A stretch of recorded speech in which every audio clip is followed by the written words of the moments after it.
শুনেছেন এবং অনেকে লিখেছেন।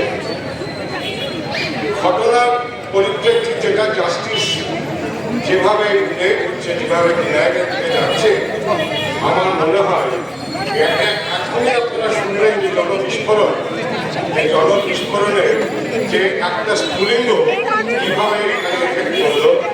ডাক্তাররা তারা মাস রেজুলেশন দিচ্ছেন এবং শুধু পশ্চিমবঙ্গ নয়,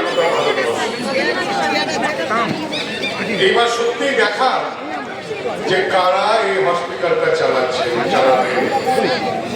মাননীয় মুখ্যমন্ত্রীকে আমার অনুরোধ, তার যে সিভিক ভলেন্টিয়ার এবং পুলিশ ফোর্স, আমি সকালবেলা এখানে আসি এবং অনেকে আমাকে অনুরোধ করেছে, এখানে যারা আছে তাদেরকে বলছি, সেখানে অনেক পুলিশ যারা আমার ওইখানে বসেন চৌতারাতে, তারা আমাকে অনুরোধ করেছেন, করবেন আজকে যদি আপনি বলেন কিছু, তারা আমাদের কথাও কিছুটা বলবেন।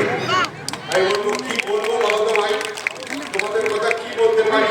তখন আমাকে একটা মেসেজ দেখিয়েছিল, সেই মেসেজে তারা পরিষ্কার করছে ঊর্ধ্বতন পুলিশ অফিসারদের যে দুর্নীতি, এই দুর্নীতি আমাদের পরিবারে আমাদের মাথা নিচু হচ্ছে।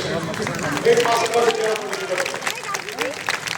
আজকে সকালের কথা বলছি, আমি কপিল ব্যানার্জি বলছি, আমি মনোজ বিদ্যাপীঠের প্রাক্তনী এবং এই প্রাক্তনীদের তরফ থেকে আমি কথা বলে গেলাম এখানে।